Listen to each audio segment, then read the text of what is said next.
Mother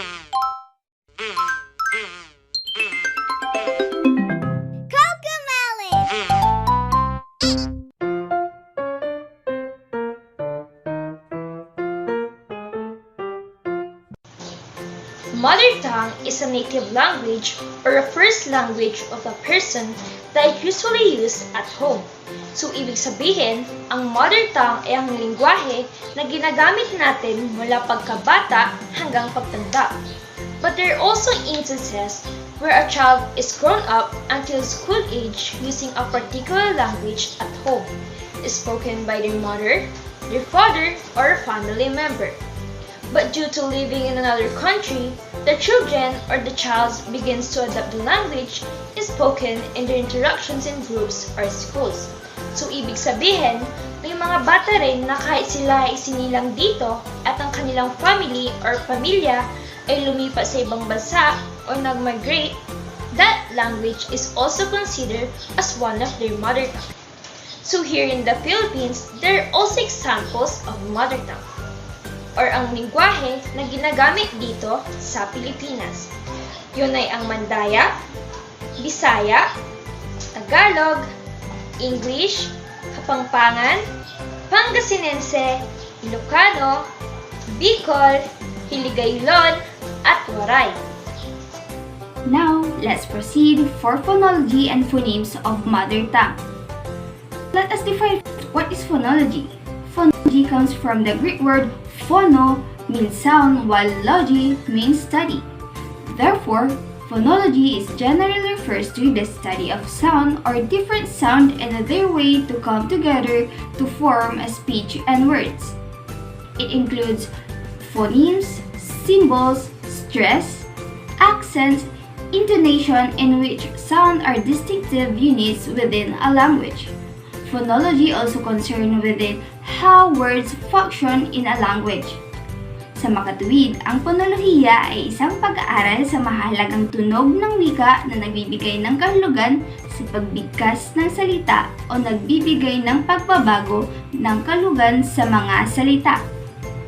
For example, in English, we cannot have LP at the beginning of the words but we have PL or pl. We have the words like place, play, and pluck, and many more. But we can have words like pace, pay, and pop. The rule of phonology is to clearly articulate the word in order to understand its meaning.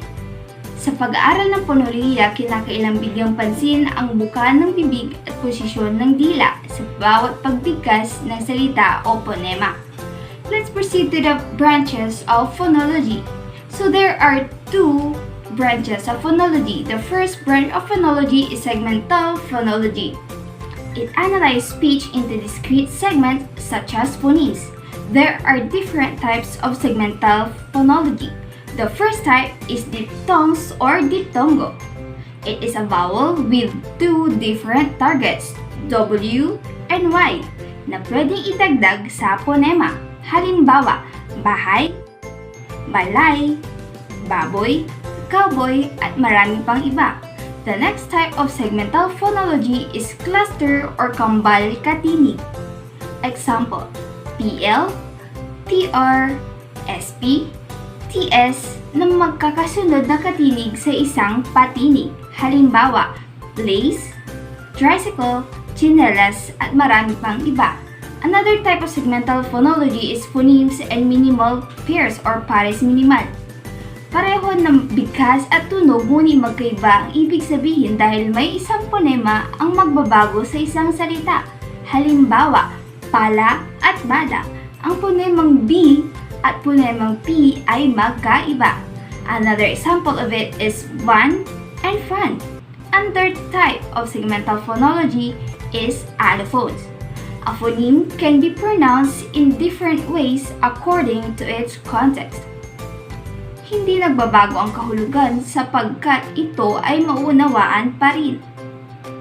Halimbawa, dito at rito, babae at babae, violin at violin. Kung mapapansin ninyo, kahit magkaiba ang pagbigkas, hindi nagbabago ang kahulugan nito. So the next branch of phonology is the Supra Segmental. So what is Supra Segmental phonology? Supra Segmental phonology, also called as prosodic features. It is as speech features such as stress, tone, or word junctures that accompanies or over added consonants and vowels. These features are not limited to single sounds but often extend over syllables, words, or phrases. Suprasegmentals are also called in contrast to consonants and vowels, which are treated as serially ordered segments of the spoken utterance. So there are four features of suprasegmental. The first one is length. Length refers to the amount of time it takes to produce a sound. There are some sounds that longer than the others. Example, beat and bid, hit and hear. If you notice, here is longer than the hit. The second feature is the intonation. So there are two types of intonation, the rising and the falling intonation. In rising intonation, it is all about asking a question. Example, this is your house? So kung mapapansin nyo, ang sentence ay pataas at ito ay tinatawag na rising intonation. So falling intonation, it is all about stating a statement. Example, this is your house. In this, you are just stating a statement. So the third is about stress or stress syllables. So what is stress syllables? Example, the word genius. It has two syllables, the gene and use. So the stress there is in the gene, in the first syllable, and it pronounced as genius. So the stress you place in a syllable can change the meaning of a word. May mga salita na parehas ang spelling pero magkaiba ang kahulugan. Example, the word present. So if the stress is in the first syllable, it pronounced as present. Just like if you are in the school, you are present. If the stress is in the second syllable, it pronounced as present. Just if you discuss your report in the class, you need to present the lesson. So the fourth feature is the tone. It refers to the attitude or how somebody sounds. Be mindful to the tone we use to deliver our message to one person in order for us to understand. We need to keep a right tone in speaking. Phonemes is a speech sound within a word that are capable of conveying distinction in meaning. So phonemes comes from the Greek word phonema, which means sound. So ang phonema ay isa sa mga unit ng tunog na nagpapakita ng kaibahan ng isang salita mula pa sa isang salita sa isang partikular na wika.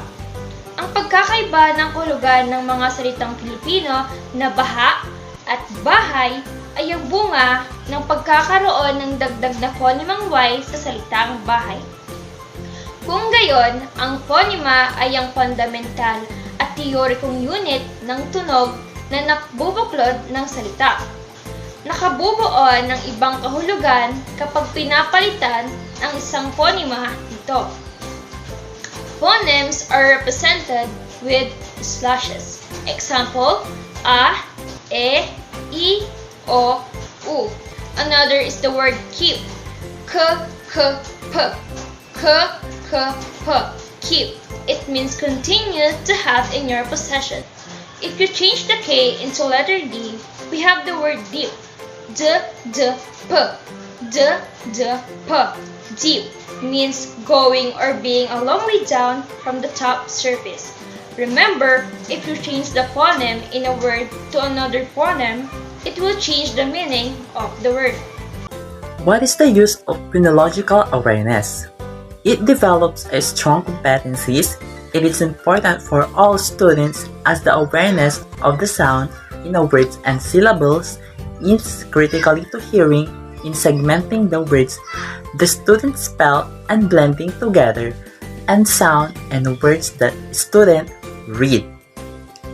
Example of this is using a wrong tone that it may lead to misunderstanding, using a pronunciation or even wrong intonation. A lot of people miscommunicate because of low phonological awareness.